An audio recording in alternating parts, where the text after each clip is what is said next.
우리가 지난주 수요일날 앤드류파 소식을 들었습니다. 정말 생각지도 못한 그런 일이었죠. 오랫동안 우리가 함께 있을 거라고 생각했는데 갑자기 이런 일을 경험하게 됐습니다. 우리에게는 생각지도 못한 고난과 어려움이 찾아오게 됩니다. 앤드류파 부모님 얼마나 마음이 아프겠어요.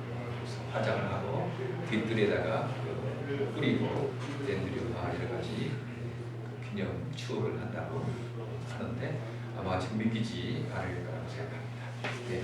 이처럼 우리의 삶에서 어려움은 생각지도 않게끔 찾아 LA 한 교회는 수백만 명이 있는 교회인데요.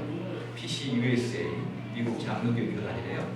근데 그 교단이 이제 동성애를 인정하니까 성경에 분명히 동성애는 죄라고 했는데 지금 신학교에서 바르지 않게 이렇게 가르쳐지게 돼서 동성애를 인정하게 되니까 이제 동성애 주례를 해야 되거든요. 또 이럴 수 없다. 이제 이 교단에 우리가 있을 수 없다. 그러면 교단의 모든 교단에다가 모든 교회 건물을 다 놓고 가야 된다. 뭐 그런 거예요. 여러 성도들이 땀을 흘려서 눈물을 흘려서 한 건물인데 그것 포기하자. 그리고 그 건물 다 비워놓고 성도들이 다 목사님께 나왔다고 합니다. 정말 생각지도 않은 거죠. 또 불이 난 것도 아니고 그 교단 결정이 하나님 뜻대로 되지 않으니까 그런 고난이 있어서 다시 이제 교회 건물도 없이 또 수백 명의 사람들이 예배 처소를 찾게 되는 것입니다. 자기 잘못 없어도 그런 어떤 위에서 잘못된 결정 때문에 어려움을 당하게 되는 경우도 있습니다. 우리 또 교통사고 때문에 장애를 입으신 분을 보게 돼요. 잘 가고 있어서 그 차가 멈춰 있는데 자기도 차를 멈췄대요. 근데 뒤에서 그냥 차가 받아 버려서 그냥 장애를 입게 된 분도 봤습니다. 아무 잘못도 없어.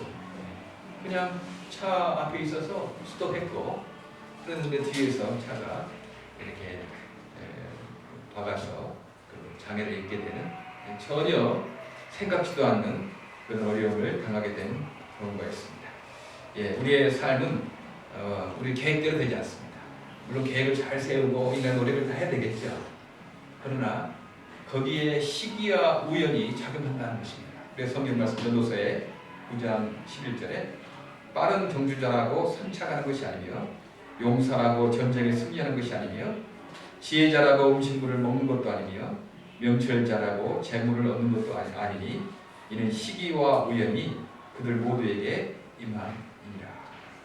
우리 보통 빠르게 뛰는 사람은 1등 해야 되잖아요. 머리가 좋은 사람 출세해야 되잖아요. 그러나 용사하면 또 전쟁에 승리해야 되잖아요. 그런데 그렇지 않다는 것입니다. 시기와 우연이 이 세상사를 이렇게 작용해서 그렇지 않는 경우가 있다는 것입니다. 우리는 열심히 성실하게 계획을 세우고 이성을 생각해서 하지만 또 하나는 하나님 내가 이렇게 계획을 세우고 노력하고 뭐를 짜도 내 계획대로 인생이 되지 않습니다. 하나님께서 우리의 시기와 우연을 주님 가까이 인도해달라고 그렇게 늘 기도하는 마음으로 살아야 되지 않겠습니까? 오늘 회당장 야이로에게도 이런 어려움이 갑자기 닥쳤어요. 이 회당장 야이로의 딸이 있었는데 그 딸이 그냥 아픈 것이 아니고 병들어 죽게 되었다라고 그렇게 말합니다. 생각지도 못한 어려움이 갑자기 찾아온 거예요. 갑자기. 우리도 그런 경험을 많이 했지 않습니까? 평탄하게 나가다가 갑자기 어떤 사건이 터져서 그 사건 때문에 여러모로 그 어려움과 훈련하는 그런 경우를 갖게 됩니다. 이 야이로의 딸이 죽게 되었으니까 이 야이로가 예수님 앞에 나오는 장면이 있습니다. 지난주에 설교가 그 야이로가 예수님께 나왔고 이제 야이로의 딸에 가기 전에 그 혈류증 12년 동안 혈류증을 앓는 여인이 예수님의 옷가를 만든 그 성경 내용이 있지 않습니까? 그리고 이제 계속 그 중간 삽입하고 그 다음에 오늘 성경 본문이 계속되는 것입니다. 이 야이로의 딸이 죽게 되었는데 그 야이로가 예수님께 와서 간곡하게 그 발 아래 엎드려서 말합니다. 해당장 가운데 야이로라 하는 사람이 찾아와서 예수를 뵙고 그 발 아래서 엎드려져 간곡히 청하였습니다. 내 어린 딸이 죽게 되었습니다. 오셔서 그 아이에게 손을 얹어 고쳐주시고 살려주십시오.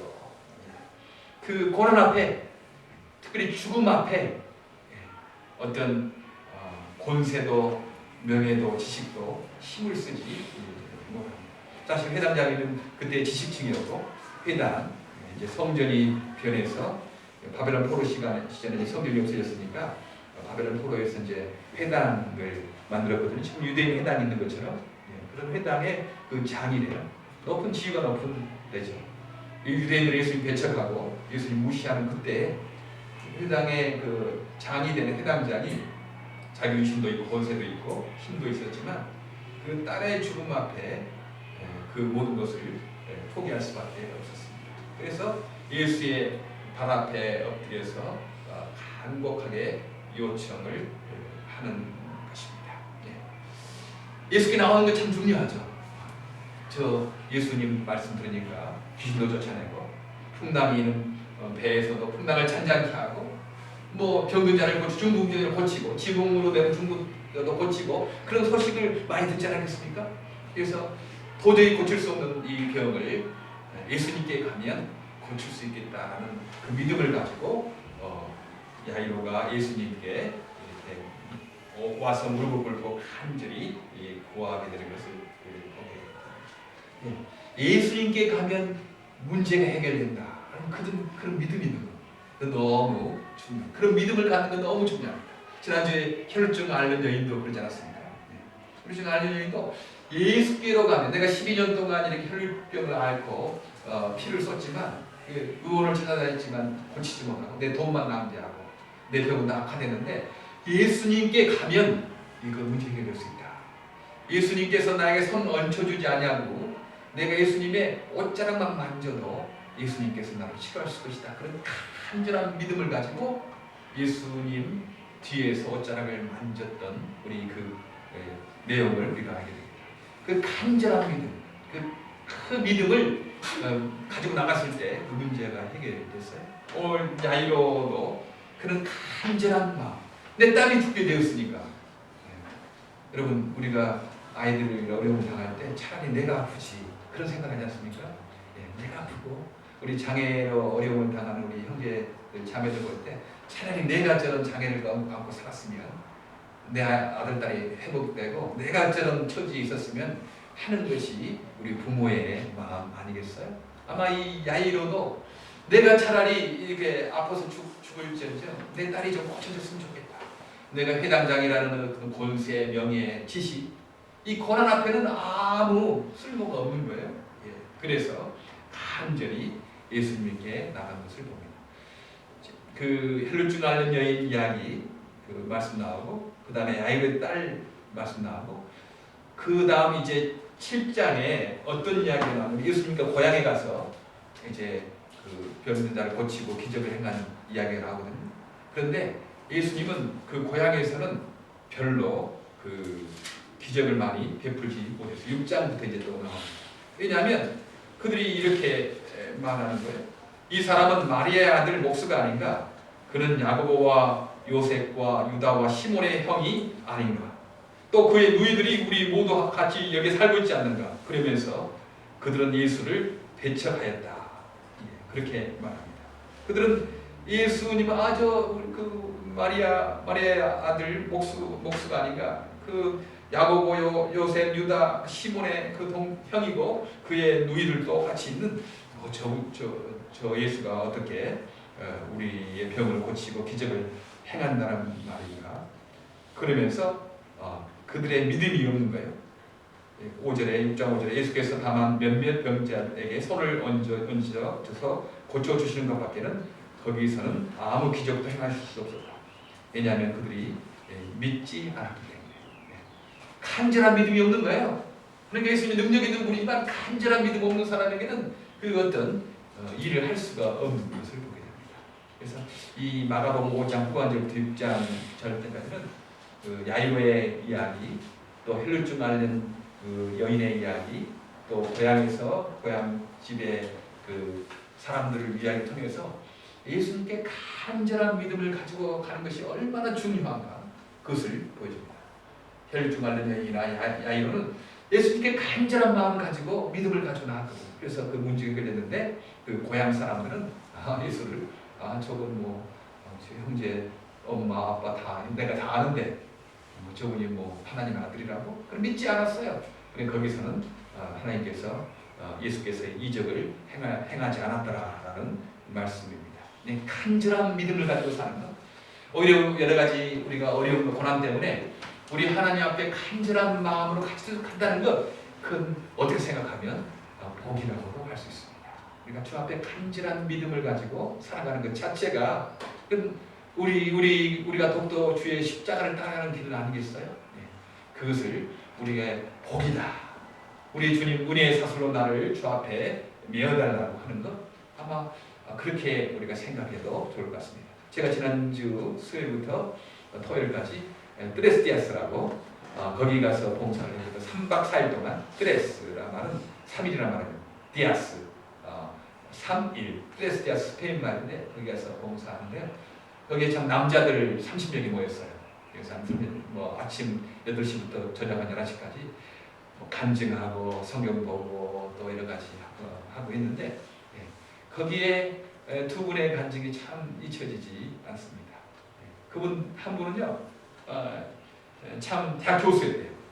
한국 대학 교수여서 자기는 뭐 대학 교수고 그래서 예수 믿는 사람들 비웃고 교회 뭐 이렇게 비난하고 뭐 그런 어떤 그 삶을 살았대요. 교회 갈 필요도 못 느끼고 예수님에 대해서도 좋지 않게 생각하고. 그런데 이분이 어떤 실수로 말미암아 파산을 빚을 많이 지게 됐죠. 그래서 쫓기게 되는 그 형편이 있었다고 합니다.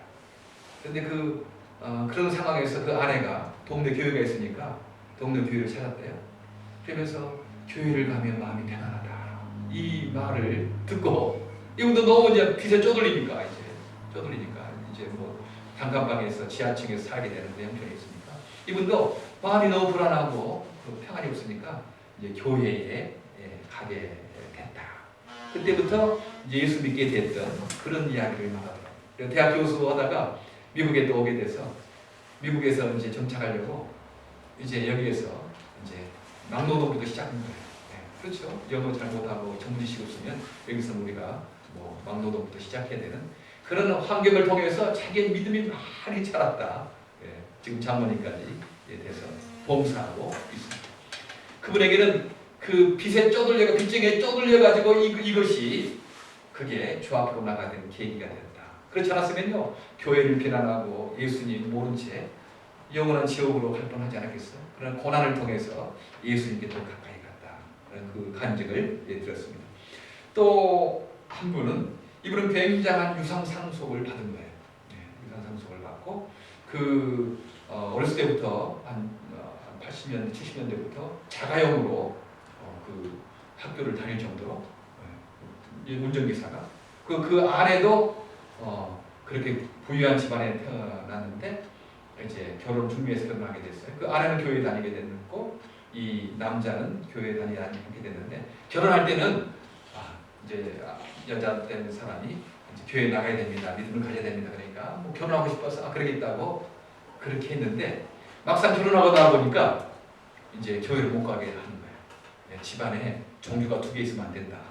뭐 그렇게 제사 만지라고 그러니까 얼마나 막 핍박한 거죠. 뭐 성경책 던지고 찍고 막 그런 일이 많이 있었다고 합니다.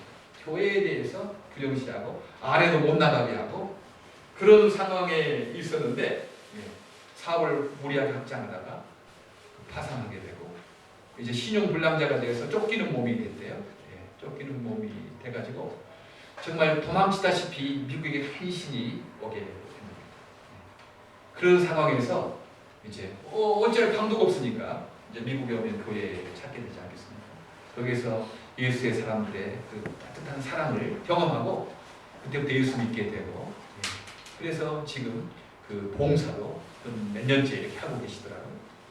그래요. 갑자기 어려운 상황 있었지만 그 어려운 상황에 낙심하지 아니하고 그냥 세상적으로 그냥 나가지 아니하고 예수 앞으로 더 나가는 거, 이건 복 있는 사람입니다. 복 있는 사람이에요.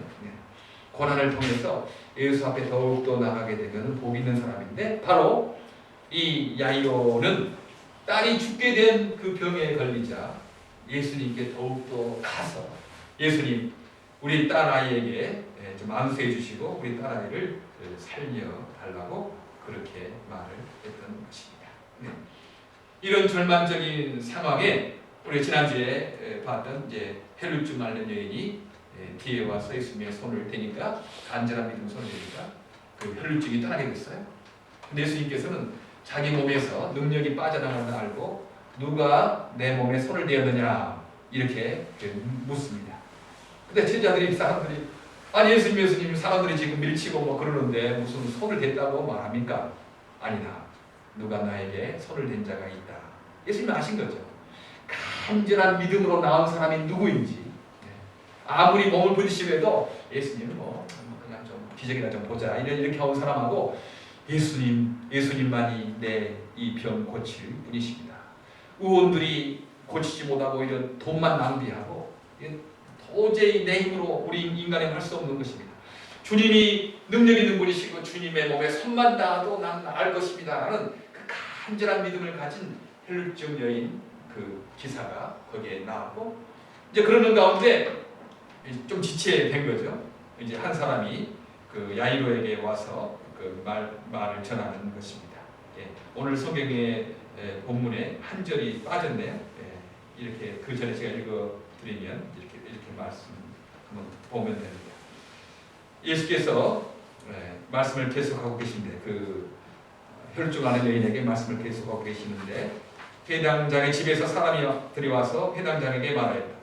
따님이 죽었습니다. 이제 선생님을 더 괴롭게 해서 무엇하겠습니까? 아니 그 야이로 회당장님 따님이 죽었어요. 이제 예수님 더 이상 괴롭게 성가시게 하지 마시고 그냥 끝내시기를 바랍니다.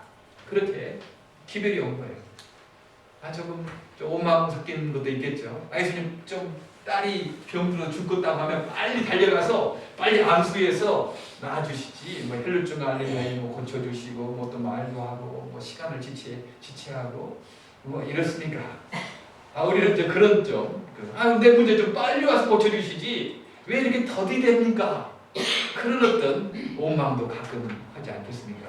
그래서 예수님 이제 죽었으니까 이제 끝났습니다. 더 이상 이제 예수님 오실 필요가 없습니다라고 말을 합니다. 우리는 가끔 예수님은 이 정도까지는 할 수 있지만 이 일은 못 하실 거야 그렇게 생각을 합니다. 죽기 전까지 병은 고칠 수 있지만 죽으면 죽은 사람에게는 무엇을 못할 거야 그렇게 생각을 하는 거예요. 우리 스스로 예수님은 이 정도만 하고 이 문제는 못 하실 거야. 이 문제는 못 고치지만 이 문제는 못 하실 거야 라고 생각을 한다는 것입니다. 그래서 절망을 하는 거죠. 그때 예수님께서 하실 말씀이 무엇이었습니까? 예수께서 이 말을 곁에서 들으시고 회당장에게 이르시되 이렇게 말합니다. 두려워하지 말고 믿기만 하여라. 두려워하지 말아라. 그리고 믿음을 가져라. 믿기만 하여라. 그렇게 말씀을 합니다. 우리가 두려움과 염려 가득 찬 이유가 뭡니까?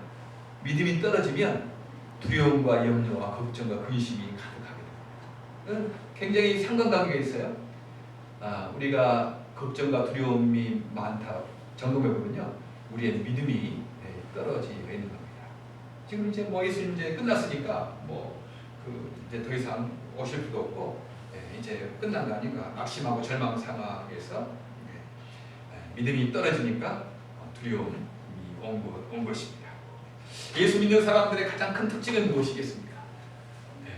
이번에 75세 된 나정용 목사님도 같이 가서 봉사하시겠거든요. 목사님 그렇게 75세가 됐는데도 정말 소망이 있고 정말 이렇게 기쁨이 있고 그런 것을 봤어요. 생각만 해도 기뻐요. 그런 분들 보면 어려운 가운데서도 나이가 들었지만 뭐 75세면 할아버지 행세도 하고 뭐 그냥 할 텐데 그분이 뭐 목소리도 쩌랑쩌랑하고 그냥 믿음을 가지고 사는 거 기뻐하라고 하고 막 그런 소리 들으니까 생각만 해도 기쁩니다. 그렇죠. 그런 어려운 가운데서나 나이가 들어서나 이런 상황에서도 늘 그분이 하는 말씀, 우리 크리스찬들에게는 세 가지 명령이 있다. 이게 해도 좋고 안 해도 좋고 하는 것이 아니고 명령이 있는데 항상 기뻐하라. 그 다음에 범사에 감사하라. 쉬지 말고 기도하라. 이 세 가지 명령이다. 그러니까 항상 기뻐하라. 무슨 상황이 있든지 기뻐해야 된다. 기뻐할 상황이 없어도 믿음으로 기뻐해야 된다. 그리고 범사에 좋은 일이나 손해보는 일도 감사하게 생각해야 된다. 그리고 늘 쉬지 말고 저 앞에 마음으로 기도하는 이게 우리의 3대 강령이다. 뭐 그러면서 이렇게 봉사하시는데 얼마나 보기에도 너무 좋았습니다. 그렇죠? 우리 아이들이요 조금 어려움이 있으면 기죽을 가지고 막 그러면 엄마 마음이 너무 답답해요. 좀 기죽지 말고 좀 어려움이 있어도 좀 생생하게 용감하게 그걸 살면 우리 부모의 마음이 참 기쁩니다. 그렇죠? 조금 어려움이 있다고 막 아이들이 실망하고 낙심하고 그러면 부모의 마음이 참 아파요. 근데 좀 어려움이 있어도 아이가 막 괜찮습니다. 뭐 해결할 수 있겠죠. 뭐 어려움 거는 거지. 뭐 훈련인데 뭐 이런 생각하고 막 살면 우리 부모의 마음이 얼마나 참 기쁩니까? 우리 하나님도 그러지 않겠어요? 우리 하나님도 우리가 조금 어려움이 있을 때 막 낙심하고 원망하고 기죽어 살면 우리 하나님이 기뻐하지 않습니다. 비록 어려움이 있지만 그때도 주님 의지하고 주님 전능하신 주님 계신다. 의지하고 우리가 기뻐하고 감사하고 그 다음에 기도하고 살면 우리 하나님 보실 때 참 기쁘다 이렇게 그런 생각이 하겠습니까? 그러는 거예요. 그런 어떤 두려워하지 말고 믿기만 하라. 우리 그 많은 그 사람들이 예수 믿는 사람들의 어떤 것들을 좀 많이 볼까요? 그것은요 예수 믿는 사람들의 마음의 평안을 보게 됩니다. 그렇죠? 우리는 이상하게요 어려움이 있어요. 근데 있긴 있어. 없는 거 아니야 다. 근데 어떤 일을 당하든지 마음의 평안이 있는 거 아니겠습니까? 주님께서 인도하신 주님, 전능하신 주님, 부활하신 주님 계시는데 믿는 어떤 것이 있는 거죠. 마음의 평안이 있는 것입니다. 베드로전서 3장 14절에 그러나 의를 위하여 고난을 받으면 복이 있나니 그들의 드러난 것을 두려워하지 말라. 의를 향할 때 고난도 받을 수 있다는 거예요. 이 땅의 사람도 고난을 받을 수 있다는 것입니다. 그리고 15절에 베드로전서 3장 15절 너희 마음에 그리스도를 주로 삼아 거룩하게 하고 너희 속에 있는 소망에 관한 이유를 묻는 자들에게 대답할 것을 예비하라. 이상하게 예수 믿는 사람들은 참 매력적인 거죠. 저분들은 뭐 가지고도 별로 없는 것 같고 뭐 고난도 있는 것 같고 뭐 장애도 있고 아들 딸이 장애 있는 것 같고 뭐 그런데 도저히 뭐 항상 원망하고 얼굴을 그냥 찡그리고 살 뻔한데 이상하게 마음에 평안이 있고 감사가 있고 그러면 사람들이요 참 묻는 거예요. 왜 그러는가? 왜 그러는가? 다른 거죠. 예수 믿는 사람의 가장 큰 특징은요 마음에 소망이 있는 겁니다. 지금 이 절망 같은 상황, 내 딸이 지금 죽게 되었고 이제 죽었음에도 불구하고 거기에 소망이 있는 거죠. 그럴 때 사람들이 좀 예수 믿는 것이 무엇이란 말인가 좀 생각하지 않겠습니까? 그런 거예요. 바로 우리의 삶은 굉장히 매력적인 것입니다. 그래서 우리는 첫째 말로 전해야 되겠죠. 말로 예수님 전하고 요방전도 하고 뭐 이런 거. 또한 두 번째 우리가 소망 가운데 믿음을 가지고 사는 거예요. 그럴 때 이상하게 어떤 어려움이 있어도 그 예수 믿는 사람들이 평안하고 소망 가지고 살면 사람들이 놀라게 됩니다. 이건 어떤 종교에서도 바라볼 수 없는 거거든요.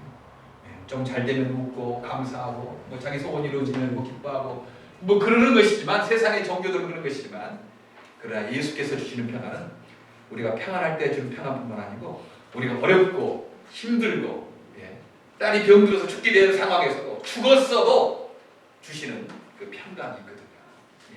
이 평강을 예수께서는 두려워하지 말고 믿기만 하라고 그렇게 말씀을 합니다.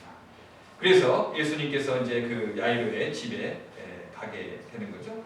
달에 가는데 베드로와 야고보의 동생 요한 세 사람을 데리고 다른 사람은 따라오는 것을 허락지 아니하시고 이제 가게 되었어요. 전능하신 예수님 얼마든지 혼자 하실 수도 있고 죽은 자를 사신 예수님께서도 일을 혼자 하지 않았습니다. 저는 늘 이 미라를 하면서 이 일을 하는 그 비법, 그것은 늘 살아계신 예수님 의지하는 거다 말하시고, 또 하나는 팀으로 일하는 거다. 한두 사람 모이는 곳에 예수님 함께 하신다고 하셨어요. 같이 하면 되는 거다. 같이 하면 얼마든지 가능하다. 그런 생각을 합니다. 예수님도 12명을 통해서 혼자 할 수도 있지만 12명을 같이 하다. 특별히 야고보와 요한, 베드로 이 세 사람들을 특별히 구성해서 이렇게 하는 것입니다. 함께하는 사람이 잘하는 사람입니다. 여러분 혼자 하려고 하지 마시고요. 뭐든지 함께 하시길 바랍니다. 함께 해서 같이 할 때 잘할 수가 있습니다. 위로받고 힘이 되고 그런 거 아니겠습니까? 우리가 주일날 이렇게 모이는 것도 주일날 이렇게 모여서 예배 드리고 나면 얼마나 힘이 납니까? 저는 그렇습니다.